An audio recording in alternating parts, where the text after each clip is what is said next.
महाभारतम् पाण्डवानां तीर्थयात्रा। लोके यदा अर्जुनः वसन् आसीत् तदा लोमशः नाम मुनिः तत्र आगतवान्। सः त्रिलोकसञ्चारं कुर्वन् भवति स्म। तदा तदा स्वर्गलोकम् आगतः सः इन्द्रस्य अर्धासने उपविष्टवन्तम् अर्जुनं दृष्ट्वा अचिन्तयत्, इन्द्रस्य दर्शनम् एव सुदुर्लभम्। एवं स्थिते इन्द्रस्य आसनस्य अर्धभागस्य प्राप्तेः का कथा? किन्तु एषः अर्जुनः तत् दुर्लभम् एव अर्धभागं प्राप्तवान् अस्ति। अहो अर्जुनस्य तपसः श्रेष्ठता इति। तस्य आश्चर्ययुक्तं मुखं दृष्ट्वा इन्द्रः तम् उक्तवान्, मुनिवर्य, एषः अर्जुनः न हि सामान्यः। गतजन्मनि एषः नरः नाम महर्षिः आसीत्। नारायणनामकेन महर्षिणा सह बदरिकाश्रमे वसन् एषः दीर्घकालं यावत् कठिनं तपः आचरितवान् आसीत्। नारायणमहर्षिः पूर्वजन्मनि कपिलमहामुनिः आसीत्। तौ एव नरनारायणौ इदानीं कृष्णार्जुनरूपेण अवतारं प्राप्तवन्तौ स्तः। पातालवासिनौ निवातकवचतौ देवताः बहुधा पीडयतः तौ संहारणीयौ स्तः अर्जुनेन। अतः एव एतम् अत्र आनायितवान् अस्मि। भवान् भूलोकं गत्वा काम्यकवने वसन्तं धर्मराजं दृष्ट्वा वदतु यत् अर्जुनः स्वर्गे सुखेन वसन् नाट्यसङ्गीतादीनाम् अभ्यासं कुर्वन् अस्ति इति। इन्द्रस्य आदेशं शिरसा वहन् महामुनिः लोमशः भूलोकं प्रति प्रस्थितवान्। अर्जुनः स्वर्गे वसन् दिव्यास्त्राणि सम्पादितवान् अस्ति इति वार्तां धृतराष्ट्रः श्रुतवान्। वार्तां श्रुतवान् सः आतङ्केन सञ्जयन् आहूय, सञ्जय, श्रुतं खलु भवता अपि अर्जुनः दिव्यास्त्राणि सम्पादितवान् अस्ति इति। दुर्योधनस्य अविवेकस्य कारणतः कीदृशी आपत्तिः आपतिता इति पश्यतु तावत्। धर्मराजः अर्जुनः च मिलित्वा त्रिलोकीम् अपि जेतुम् अर्हतः। मम पुत्राणाम् अन्त्यकालः सन्निहितः स्यात् इति भाति मम इति खेदेन उक्तवान्। किं गतस्य विषये चिन्तनेन द्रौपदी राजसभाम् आनीता यत् विविधप्रकारैः अपमानिता यत् तस्य फलम् एव पाण्डवानां कोपः। अवश्यम् अनुभोक्तव्यं खलु कृतस्य कर्मणः फलम् इति उक्तवान् सञ्जयः। धौम्यः धर्मराजं सूचितवान् यत् यावत् अर्जुनः न प्रत्यागमिष्यति तावत् तीर्थयात्रा करणीया भवता अपि इति। एतत् वचनं पालयन् धर्मराजः अर्जुनैः द्रौपद्या ब्राह्मणगणेन च सह तीर्थयात्राम् आरब्धवान्। यावत् ते प्रस्थानसन्नाहं कृतवन्तः तावता लोमशमुनिः तत्र आगत्य, अहम् इन्द्रसभां सुधर्मां गतवान् आसम्। तत्र इन्द्रेण सह सिंहासने उपविष्टः अर्जुनः मया दृष्टः। इन्द्रलोके अर्जुनः सुखेन अस्ति। एतां वार्तां निवेदयितुम् एव अहम् अत्र आगतः। अर्जुनाय इन्द्रः बहूनि दिव्यास्त्राणि दत्तवान् अस्ति। इदानीं सः चित्रसेननामकात् गन्धर्वात् नाट्यसङ्गीतादिकम् अधीयानः अस्ति। इन्द्रस्य अपेक्षा अस्ति यत् भवता इदानीं तीर्थयात्रा करणीया इति। अहम् एतावता द्विवारं त्रिलोकीसञ्चारं कृतवान् अस्मि, तथापि इदानीं भवता सह आगन्तुं सिद्धः इति। धर्मराजः एतां वार्तां श्रुत्वा सन्तुष्टः।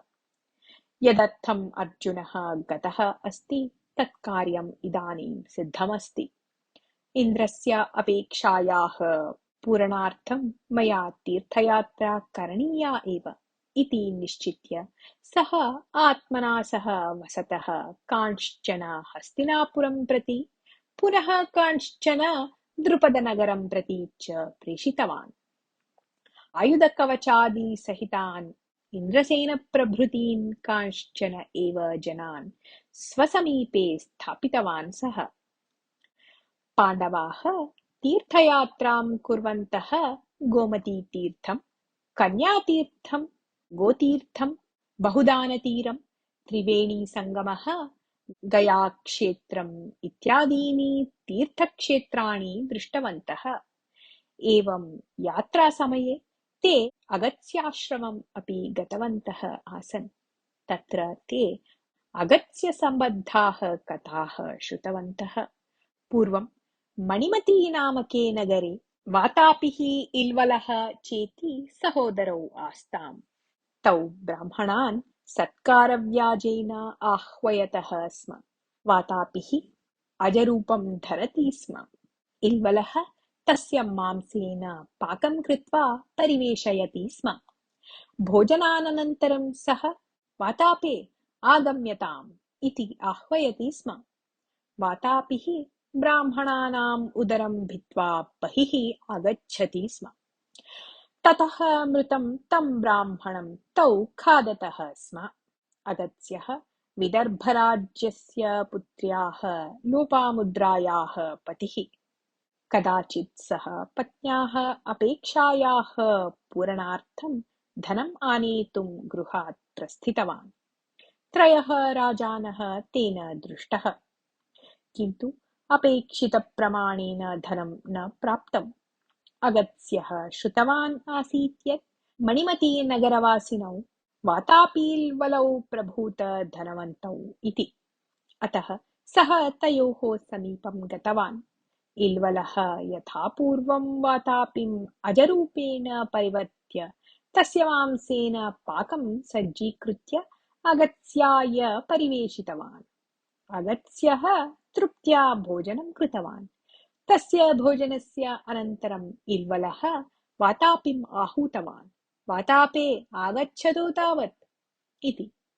इतः परं वातापिः कथं दृश्येत, स तु जीर्णः जातः इति उक्तवान् अगस्त्यः। एतस्मात् नितराम् आश्चर्यचकितः भीतः च इल्वलः अगस्त्यं शरणं गच्छन् प्रभूतं धनं दत्त्वा तं प्रेषितवान्। अगस्त्यम् अधिकृत्य धर्मराजेन अपरा अपि कथा श्रुता। कदाचित् मदोन्मत्तः विन्ध्यपर्वतः सूर्यम् अवदत्, अहं श्रेष्ठः अस्मि, अतः मां परितः एव भ्रमतु भवान् इति। विधिनियमस्य अनुगुणं कार्यं क्रियते मया इति उक्तवान् सूर्यः। एतत् श्रुत्वा नितरां कुपितः विन्ध्यः सूर्यचत्रयोः ग्रहाणां च मार्गे विघ्नम् उत्पादयन् आत्मानं वर्धितवान्। एतेन लोके अन्धकारः प्रसृतः। तदा देवाः अगस्त्यस्य समीपं गत्वा, भवतः शिष्यः विन्ध्यः लोकं सङ्कटग्रस्तं कृतवान् अस्ति, तं निगृह्णातु भवान् इति प्रार्थितवन्तः।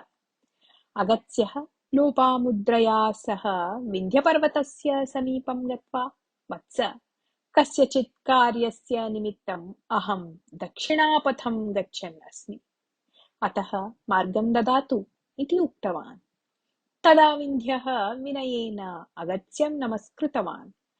मम प्रत्यागमनपर्यन्तं भवान् एवमेव तिष्ठतु इति उक्त्वा अग्रे गतवान् अगस्त्यः। किन्तु सः दक्षिणापथतः न प्रत्यागतवान् एव। अतः विन्ध्यः शिरः उन्नेतुम् अवकाशं न प्राप्तवान्। कालकेयः नाम राक्षसाः समुद्रतले वसन्तः रात्रौ भूलोकम् आगत्य सज्जनान् पीडयन्ति स्म। समुद्रवासिनः तान् संहर्तुम् अशक्नुवन्तः देवाः अगस्त्यं शरणं गतवन्तः।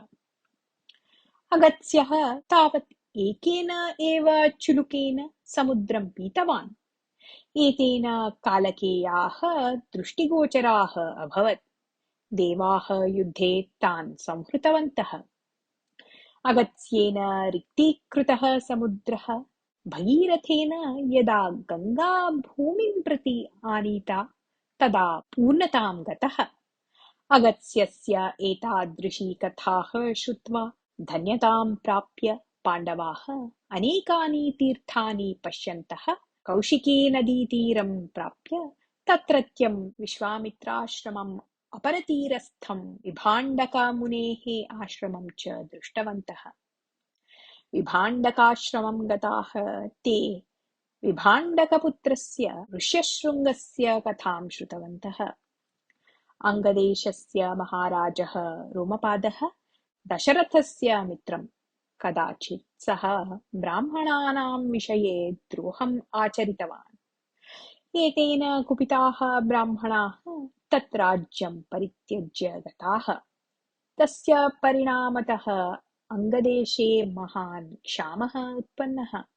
एतस्य निवारणार्थं रोमपादः मन्त्रिणः सूचनायाः अनुगुणं सुन्दरीः अरण्यं सम्प्रेष्य ऋष्यशृङ्गेः आकर्षणम् उत्पाद्य तं स्वदेशम् आनायितवान्। स्वस्य पुत्रीं शान्तां तस्मै दत्तवान् च।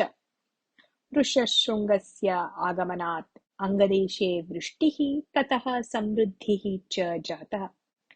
पाण्डवाः अनेकानि तीर्थानि सेवमानाः महेन्द्रपर्वतसमीपम् आगतवन्तः। तत्र अकृतवर्णः नाम कश्चित् धर्मराजं परशुरामकथाम् उक्तवान्। हैहयवंशे जातः कार्तवीर्यः दत्तात्रेयस्य वरप्रसादात् सहस्रं बाहून् सम्पाद्य बलमदेन अन्धः सन् लोकपीडनम् आरब्धवान्। कदाचित् सः परशुरामस्य पितुः जमदग्नेः समीपं गत्वा तदीयम् आश्रमं ध्वस्तीकृत्य तस्य होमधेनुं ग्रहीतुं प्रयत्नं कृतवान्। आश्रमं प्रत्यागतः परशुरामः प्रवृत्तं सर्वं ज्ञात्वा महता क्रोधेन गत्वा कार्तवीर्यं युद्धे संहृतवान्। अथ कदाचित् कार्तवीर्यपुत्राः जमदग्नेः आश्रमम् आगत्य एकाकितया स्थितस्य जमदग्नेः कण्ठं छित्त्वा प्रतिगतवन्तः। एतस्मात् महान्तं क्रोधं प्राप्य परशुरामः 21 प्रपञ्चपर्यटनं कृत्वा दृष्टिगोचरीभूतानि सर्वान् क्षत्रियान् निर्दयं संहृतवान्। पाण्डवाः यदा प्रभासतीर्थं गताः तदा तेषाम् आगमनवार्ता कृष्णादिभिः श्रुता। ततः कृष्णबलरामादयः यादवप्रमुखाः च पाण्डवदर्शनार्थं प्रभाततीर्थम् आगतवन्तः।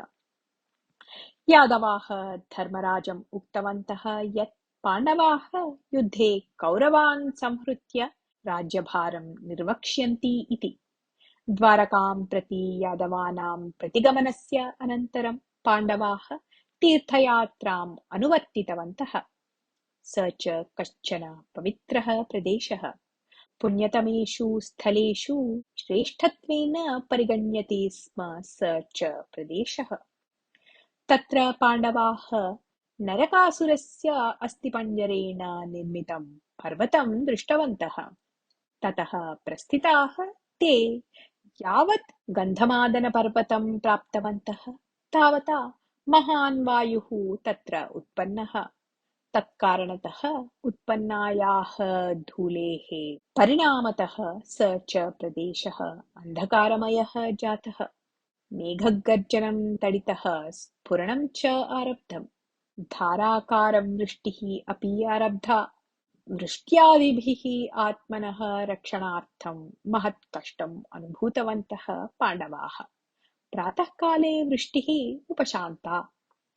वृष्टिकारणतः शैत्यकारणतः नितरं सञ्चारकारणतः च गच्छन्ती एव द्रौपदी मूर्छा गता।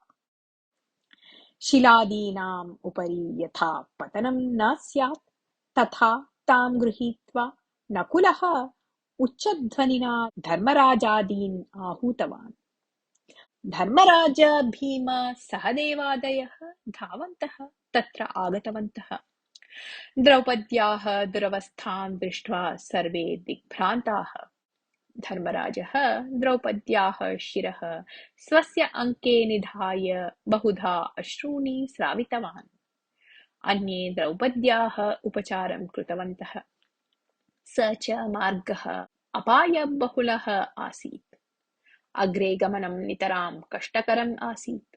अतः भीमः पुत्रं घटोत्कचं स्मृतवान्। क्षणाभ्यन्तरे एव सहचरैः राक्षसैः सह घटोत्कचः तत्र प्रत्यक्षः अभवत्। सः पाण्डवान् द्रौपदीं च स्वस्कन्धे उपवेशितवान्। अन्यान् राक्षसाः स्वस्कन्धे आरोपितवन्तः। एवं प्रयाणं वेगेन अनुवृत्तम्। अग्रे गच्छन्तः ते कैलाससमीपे स्थितस्य बदरिकाश्रमस्य पार्श्वे प्रवहन्त्याः गङ्गानद्याः तीरे राक्षसानां स्कन्धात् अवतीर्य गङ्गायां स्नानं कृतवन्तः। विश्रान्त्यार्थं तत्रैव तात्कालिकवसतिं कल्पितवन्तः च। षष्ठे दिने वायुना आनीयमानः कश्चन अपूर्वः सुगन्धः तैः आघ्रातः। ततः अल्पे एव काले तेषां पुरतः एकं पुष्पं पतितम्। तच्च सहस्रदलोपेतं रक्तकमलम् आसीत्। तत् अतिसुन्दरं सुगन्धयुक्तं च आसीत्।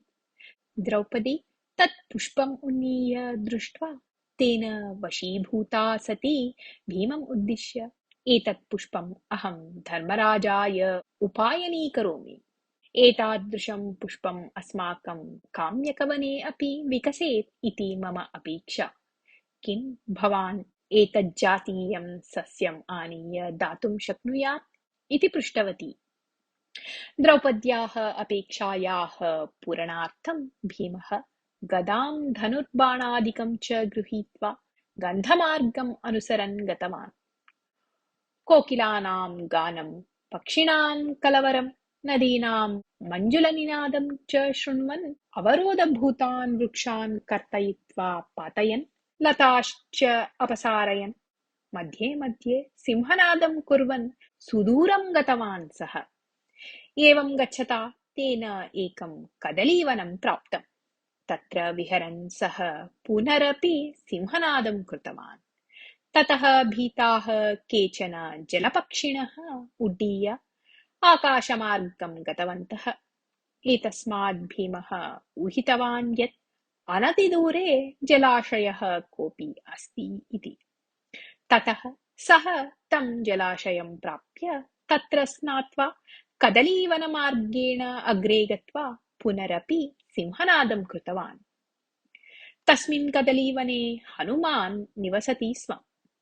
एतं सिंहनादं श्रुत्वा सः ऊहितवान् यत् एतस्य कर्ता भीमः एव इति। भीमदर्शनकुतूहलेन सः स्वपुच्छं मार्गे प्रसार्य शयानः उच्चैः गर्जनं कृतवान्। एतं शब्दं श्रुत्वा आश्चर्यम् अनुभवन् भीमः हनुमतः समीपम् आगतवान्। अनुवर्तते